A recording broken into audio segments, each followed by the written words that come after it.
Ok, mi nombre es Alquimes Colmenares. Vamos a comenzar con este video haciendo referencia a la evolución histórica de lo que es el trabajo humano. Aquí vamos a hacer referencia al trabajo en el mundo antiguo, así como el trabajo en la Edad Media, en la parte de la Edad Moderna, en la época contemporánea y por supuesto el trabajo postindustrial. También haremos referencia del derecho desde el punto de vista de los principios y la persona como en el derecho laboral. Entonces se dice que en relación a la historia del trabajo, se piensa que el trabajo no es muy antiguo, pero también sabemos que el trabajo está desde que el hombre existe en la tierra o cuando vino a ocupar parte en el mundo. Incluso ya en la Biblia se hablaba de la parte del trabajo en el libro de Génesis. Allí se hablaba del trabajo como castigo, pero no era una norma jurídica, sino que se creaba una disciplina para castigar de una manera disciplinaria a nuestro padre por desobediencia. Eso se dice en el libro bíblico de Génesis. Y allí se tenía conocimiento de lo que era el trabajo, pero como castigo, y en realidad no existía una legislación laboral y por supuesto no había una relación que existiera desde el punto de vista legal sobre la actividad laboral. No se sabía lo que significaba un pacto entre el trabajador y el empleador. Una vez que se va avanzando en la parte de la historia de las investigaciones como tal, se viene la parte de la prehistórica o de la parte prehistórica del trabajo, y ahí tenemos por ejemplo la fase de la paleocítico. En esta parte paleocítico se refiere a la gente o al trabajador o al individuo como los nómadas que vivían de sitio en sitio y ellos en busca de la parte que necesitaba para subsanar su necesidad, es decir, para su existencia.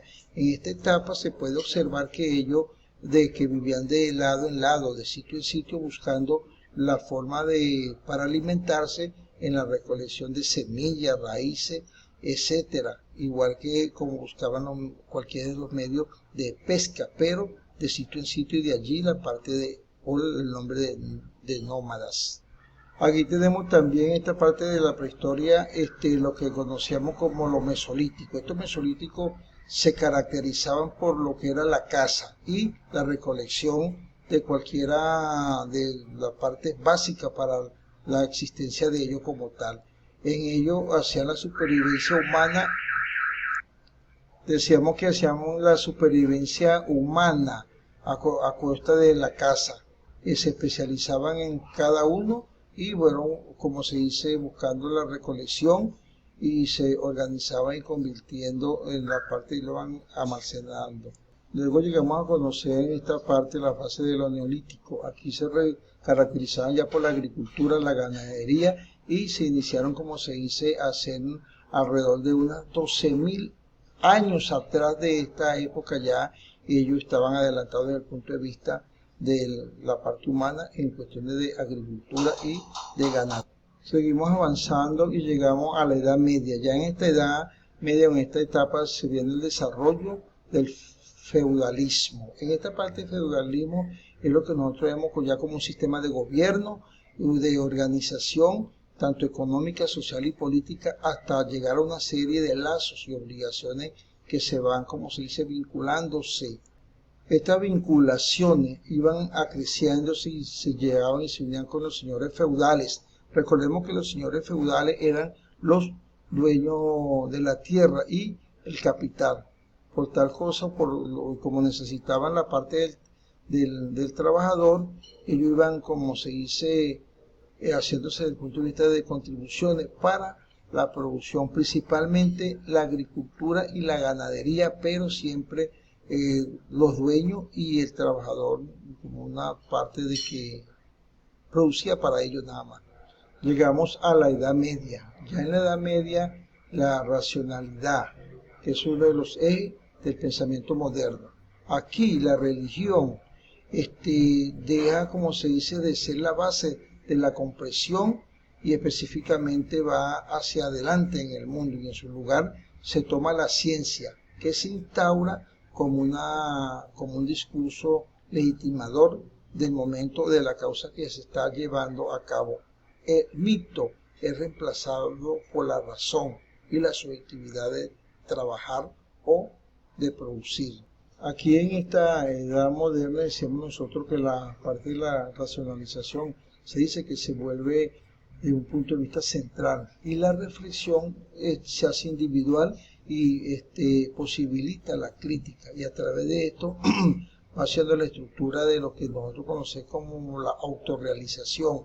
Empiezan aquí a delimitarse las estructuras político-territoriales similares a lo que existen actualmente. Viene siendo un estado de nación que tiene un territorio delimitado, una población constante, etcétera.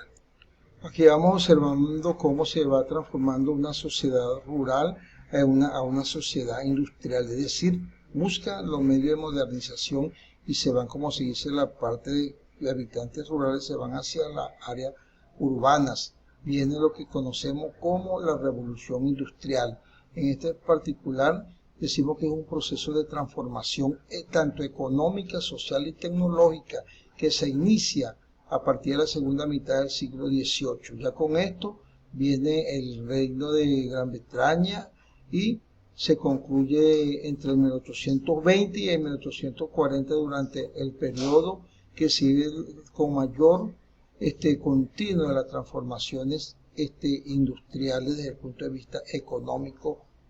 Decimos nosotros que en esta revolución industrial que se ve ya todo tipo de transformaciones, tanto económica como tecnológica, desde el punto de vista social y de la historia de la humanidad, ya desde la parte de la neolítico.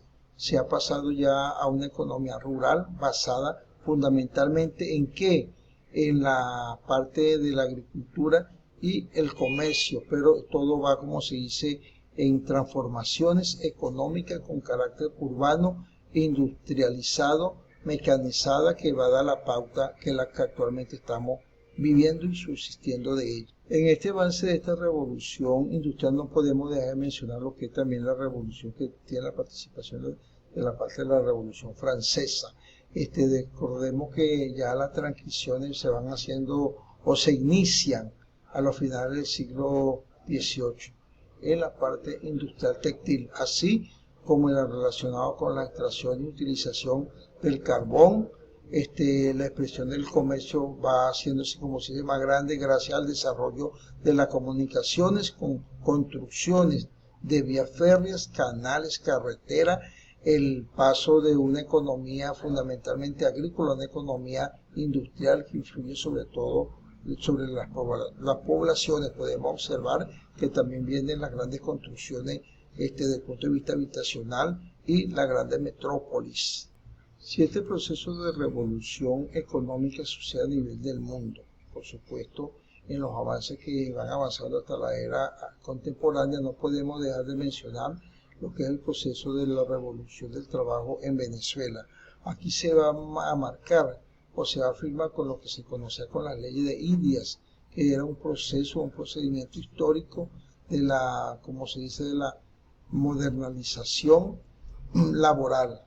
Decimos que nosotros que así la parte de la recopilación de lo que era cédula, carta y provisiones y las leyes iban avanzándose y se iban, como se dice, enlazándose una a las otras por Carlos II, Carlos II de España. Esto viene, se parte del mayo de 1680. En esta parte podemos observar el propósito de unificar y divulgar las disposiciones dictadas hasta el momento en esa materia laboral.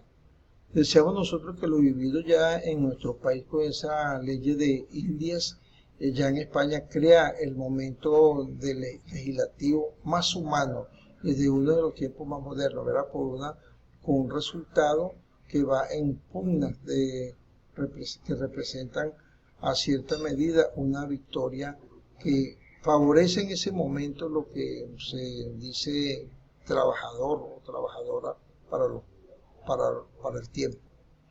Bueno, seguimos avanzando en la parte de la historia de la evolución del trabajo en Venezuela y llegamos al año 1830 y 1817. En este primer periodo, ya en una gran parte de que dice las provincias, pasan a los estados y las municipalidades ya existentes como tal, y van sacando o sancionando códigos, leyes y ordenanzas desde el punto de vista para el resguardo policial, de las cuales se citaban las reglas de aplicación regional. Nosotros tenemos que recordar que sobre esta parte era el trabajo de jornaleros, ¿verdad?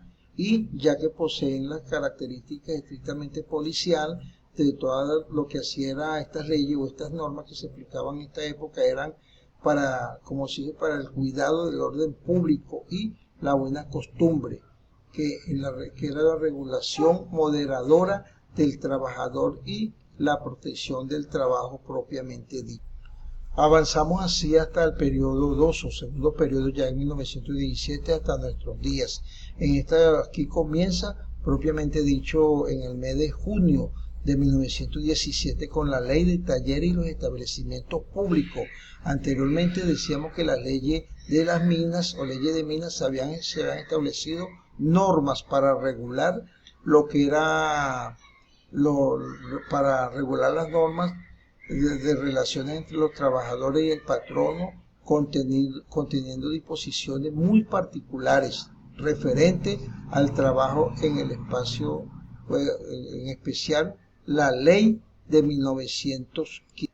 Llegamos avanzando hasta el 1928 con la ley del trabajo. En esta parte se deroga la anterior, constituyéndose un cuerpo normativo de concesiones más técnicas que están dedicadas, como se dice, al trabajo subordinado, que se establecen las obligaciones patronales por primera vez.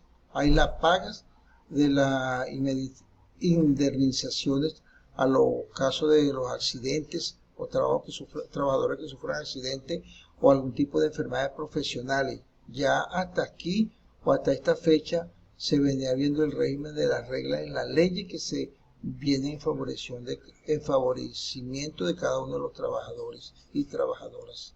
En Venezuela tenemos la ley de 1936 que viene relacionada con la ley del trabajo. Esta es para el mes de julio y va a representar un esfuerzo técnico que vienen realizando, como se dice, la cooperación de la Organización Internacional del Trabajo.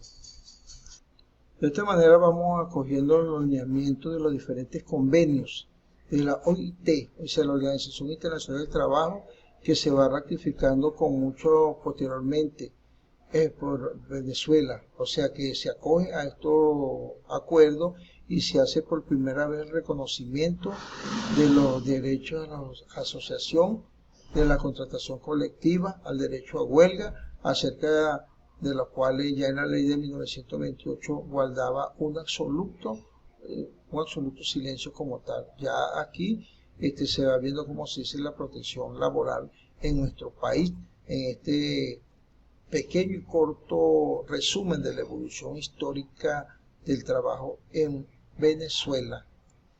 Ya en Venezuela, y como para la protección de todos los trabajadores y trabajadoras en la República Bolivariana de Venezuela, la Ley Orgánica del Trabajo de 1990, que entra el 20 de diciembre, entra en lo que dice parcialmente como vigor de ley y va como si se destinada a sustituir en los primeros de mayo de 1991, que ligeramente se va haciendo modificaciones de ella y así sucesivamente durante 55 años viene la relación del trabajo en el país. Nuevamente tenemos lo que es la legalidad y la parte que favorece a los trabajadores y trabajadoras de la República Bolivariana de Venezuela. Llegamos al tiempo, a los momentos de la Organización Internacional del Trabajo, con todos los reglamentos que a nivel internacional, como se dice,